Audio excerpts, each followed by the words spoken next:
10 जून हा विश्व नेत्रदान दिवस. या दिवसाचे औचित्य साधून अमरावती येथे हरिणा नेत्रदान समितीकडून नेत्रदान जनजागृती रॅलीचे आयोजन करण्यात आलं. 2010 मध्ये स्थापन झालेली हरिणा नेत्रदान समिती याचा इतिहास देखील आगळा वेगळा आहे. एका 3.5 वर्षाच्या हरिणा नावाच्या मुलीने मृत्यूनंतर आपले डोळे दान केले होते आणि तिथूनच हरिणा नेत्रदान समिती तिच्या नावाने स्थापन झाली. अनेक वर्षापासून हरिणा नेत्रदान समिती अमरावती शहरामध्ये नेत्रदान जनजागृतीचं काम करत आहे. तसेच लोकांनी दान केलेले नेत्रहीनांपर्यंत पोहोचवण्याची जबाबदारी देखील या संस्थेने घेतली आहे. दरवर्षी विविध उपक्रम राबवून जनसामान्यांमध्ये नेत्रदानाविषयी जनजागृतीचं काम नेत्रदान समितीचे सर्व सदस्य आणि पदाधिकारी करत असतात. यावर्षी चेहऱ्याला काळा मास्क व हातामध्ये तिरंगा घेऊन हे लोक जनजागृती करत आहेत. नेत्रदान समितीचे कार्यकारी अध्यक्ष चंद्रकांत पोपट, संयोजिका मोनिका उमक, प्राध्यापक सलुजा यांनी हरिणाचं काम समजावून सांगितलं. यावर्षीच्या रॅलीचं आयोजन नानकराम नेबनानी यांनी केलं. नेत्रदान जनजागृती रॅलीमध्ये हनुमान व्यायाम प्रसारक मंडळाच्या विद्यार्थ्यांनी सहभाग घेतला.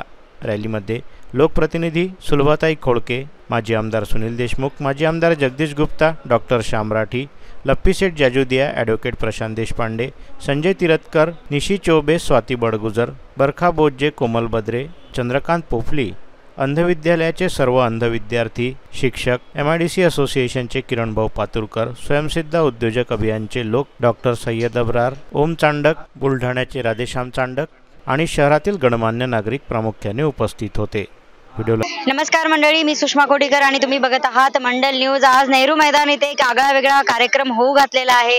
हरिणा नेत्रदान समितीच्या वतीने जागतिक नेत्रदान दिवसानिमित्त एका रॅलीचं आयोजन करण्यात आलेलं आहे की लोकांमध्ये जनजागृती झाली पाहिजे नेत्रदानाप्रती. अनेक लोक आज या जगामध्ये अंध आहेत, हे जग बघू शकत नाही आणि त्यांना आपल्या डोळ्यांची गरज असते. म्हणून आपण मृत्यूपूर्वीच आपले नेत्रदान करू शकतो, त्याची तरतूद आता झालेली आहे. नेत्रदान नव्हेच तर आपण अवयवदान सुद्धा करून ठेवू शकतो. ती तरतूद आता आलेली आहे की मृत्यूनंतर आपले डोळे एखाद्या व्यक्तीला दिल्यानंतर तो हे जग बघू शकतो. म्हणून नेत्रदान जनजागृती रॅली आज इथे आयोजित केलेली आहे. हरिणाची काही मंडळी माझ्या सोबत आहे. मी प्राध्यापक मुकेश लोहिया. मी हरिणा फाउंडेशनचा एक साधारण कार्यकर्ता आहे, परंतु आमची संस्था हे एक असाधारण काम करत आहे. दरवर्षी 10 जून विश्व नेत्रदान दिवस आम्ही हा राष्ट्र उत्सव सारखा साजरा करतो.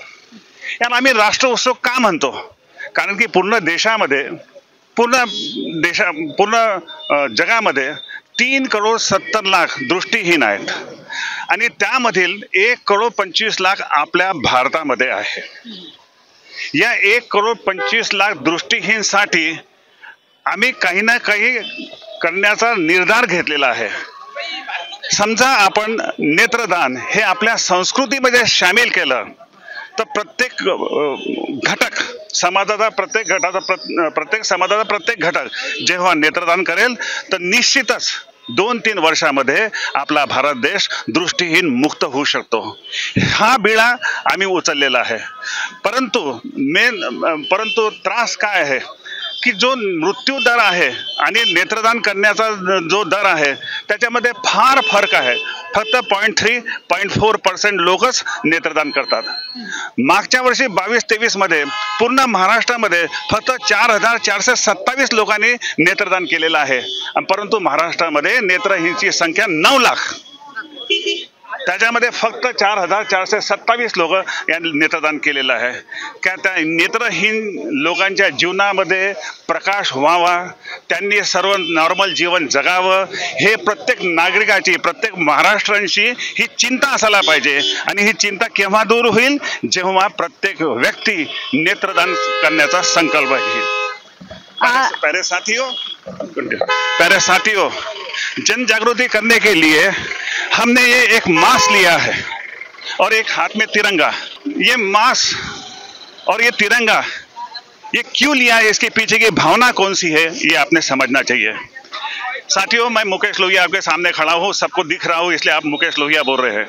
अगर मैं ऐसा मास्क लगा देता हूँ तब क्या आप मुझे पहचान पा रहे? नहीं, मैं मुकेश लोहिया नहीं हूँ. इसका मतलब ये हुआ ये मास्क लगते बराबर मेरा अस्तित्व खत्म हो गया. तो मृत्यूनंतर प्रत्येक माणसाचं अस्तित्व खत्म होऊन जाते, लेकिन बाकी रहती है उसकी 2 आंखें. लेकिन ये 2 आंखें भी कितना अस्तित्व है 2 आंखों का? सिर्फ 6 घंटे. इसलिए जो लोग नेत्रदान करना चाहते हैं, जहां मृत्यु हुई है वो घर के लोगों ने अगर निर्णय लिया नेत्रदान करने का, तो 6 घंटे के भीतर हमारे संस्था के जो नंबर दिए है, मोबाइल नंबर, उस पर कांटेक्ट करके हम वहां पर विदिन 5 मिनट्स हमारी पूरी डॉक्टर की टीम आपके पास में पहुंच जाएगी।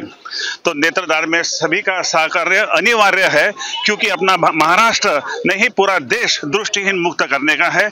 इसी भावना के साथ में मैं सभी से रिक्वेस्ट करूंगा कि राष्ट्र हित में नेत्रदान करने का संकल्प ले और हमारे रैली में ज्यादा से ज्यादा संख्या में उपस्थित रह के ये भावना करोड़ों लोगों तक के पहुंचा है। इसी के साथ में मैं 2 शब्द हरिणा नेत्रदान समितीचे कार्यकारी अध्यक्ष चंद्रकांतजी पोपट, जाणून घेऊया हरिणाची सुरुवात कशी झाली। धन्यवाद मैडम।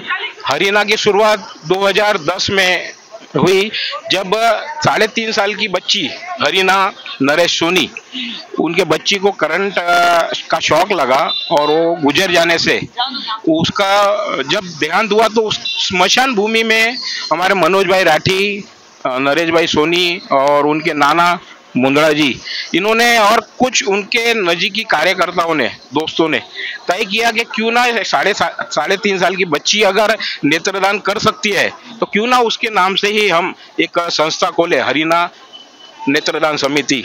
ऐसा हाथ उन्होंने वहां पर ही तय किया और हरिणा नेत्रदान समिति की स्थापना हुई 2010 में। और धीरे धीरे गति बढ़ रही थी उनकी, और 2013 में एक मेरा परिचय हरिणा फाउंडेशन से हुआ, मनोज भाई से, कि रात को 1:30 बजे हमारे एक रिलेटिव के यहाँ वो नेत्रदान करने आए।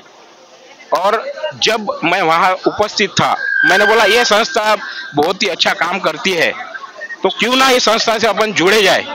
तो 2013 में मैं इस संस्था से जुड़ा और जो संस्था चल रही थी उसे मैंने गति मान करके लोगों को, मतलब हमारे अध्यक्ष से लेके सभी टीम को गतिमान करने के लिए पीछे लग के एक अच्छे मुकाम पर पहुंचाया। 2013 में हरिणा फाउंडेशन से जुड़ने के बाद गतिमान हुई हरिणा फाउंडेशन। हर वर्ष नेत्रदान दिवस मनाया जाने लगा और हर वर्ष अलग अलग थीम लेके अलग अलग हम प्रायोजन करके जन जागृति फैलाने लगे। नेत्रदान का काम एक अच्छे मुकाम पे पहुंचा। हरिणा नेत्रदान समितीच्या मुख्य संयोजिका मोनिका उमक माझ्यासोबत आहे, त्यांच्याकडून जाणून घेऊया की दरवर्षी तुम्ही ही रॅली काढता, तर रॅलीला कशा प्रकारे प्रतिसाद मिळतो। आम्हाला खूप उत्कृष्ट प्रतिसाद मिळतो। काही लोकांना हा प्रश्न पण पडत असेल की वारंवार का रॅली काढल्या जाते, पुन्हा पुन्हा का हा कार्यक्रम घेतला जातो। त्यामागचं एकमेव उत्तर असं आहे की वारंवार हॅमरिंग करावं लागतं, कारण की जेव्हा पण कधी कोणाकडे डेट होते तेव्हा पहिल्या 4 घंट्याच्या आत आम्हाला फोन आला पाहिजे, कारण की डोळे फक्त 6 तासच जिवंत राहत असतात। त्यामुळे ते वेळेवर त्यांच्याकडनं चूक झाली नाही पाहिजे। त्यांना कुठल्या ना कुठल्या विविध मार्गातून आम्ही आठवण करत राहतो। म्हणजे यापूर्वी आम्ही मागच्या वर्षी काळे चष्मे लावून हातात लाठी घेऊन सांगितलं, तर यावेळेला काळं मास्क लावतोय। त्यापूर्वी आम्ही डोळ्यावर पट्टी बांधली होती। असे वेगवेगळे, म्हणजे कोणाला काहीतरी आठवेल आणि तो आम्हाला फोन करेल आणि निश्चित नेत्रदान होईल, हा त्यामागचा उद्देश आहे। दरवर्षी रॅली काढल्यानंतर लोक उत्स्फूर्तपणे येतात का नेत्रदान करायला? हो, याचा खूप मोठा फायदा झालाय। म्हणजे आधी हरिणा छोट्याशा लेवलवर कार्यक्रम करत होती, पण मानव शृंखलेपासून जी शृंखला सुरू झाली, म्हणजे कोरोनाच्या काळात सुद्धा आम्ही काम केलं। अशा विविध ज्या रॅली करतोय, जनजागृती करतोय, यानंतर नेत्रदानाची डबल संख्या झाली आहे। पूर्वीपेक्षा जास्त नेत्रदान होत आहे। तर आतापर्यंत हरिणा नेत्रदान समितीने किती लोकांना नेत्रदान केलेलं आहे? तसं तर आमचा आकडा 3200च्या जवळपास आहे आणि 300 लोकांना नेत्ररोपण सुद्धा केलं आहे। म्हणजे ते काढलेले डोळे हे अमरावतीतच 300 लोकांना लावून सुद्धा दिलेले आहे। दरवर्षी हरिणा नेत्रदान समितीकडून नेत्रदान दिवसानिमित्त रॅली काढण्यात येते आणि वेगवेगळे लोक त्याचं आयोजन करत असतात। यावर्षी नेबनानीजी यांनी या रॅलीचं आयोजन केलेलं आहे आणि पूर्ण खर्च त्यांनी केलेला आहे। तर ये कल्पना आपके इसमें कैसे आई? मैं सामाजिक कार्यों से जुड़ा हुआ हूँ और मैं कई बार देखता हूँ रेलवे स्टेशन पर और इधर घूमते हुए नेत्रहीन लोगों को, तो एक मेरे मन में भावना जागृत हुई कि इन लोगों के लिए भी अपन ने कुछ करना चाहिए। ये तो एक छोटा सा यानी ट्रेलर है, अभी इनके लिए हम बहुत कुछ करने वाले हैं। एक ऐसा जगह लेके इनका नेत्रालय का जैसा आश्रम रहता है, वहाँ लोग रह सके, इनके बच्चे शिक्षण ले सके, इनको आधार मिल सके, ऐसे इनके लिए कई उपक्रम। कारण कि मैं एकनाथ शिंदे साहब के साथ रहता हूँ, उनके पक्ष का मुख्य समन्वयक हूँ शिंदे संगठन का, तो मैं उनके माध्यम से, शासन के माध्यम से इनके लिए जो भी होगा सर्वतोपरि प्रयत्न करूंगा। और ये खुशहाली की जिंदगी जिए, ये जो जिंदगी नहीं देख रहे हैं वो अच्छे से नेत्रों का, इनका प्रत्यारोपण का प्रोग्राम लेंगे, अच्छे से इनका जीवन सफल हो, ऐसे मैं अपनी तरफ से जबरदस्त प्रयत्न करूंगा। बहुत बहुत धन्यवाद। तो मेरे साथ थे नेबनानी जी, जिन्होंने इस पूरे रैली का आज आयोजन किया हुआ है। व्हिडिओला लाईक करा, शेअर करा, मंडल न्यूजच्या यूट्यूब चॅनलला सबस्क्राईब करा व फेसबुक पेजला फॉलो करा।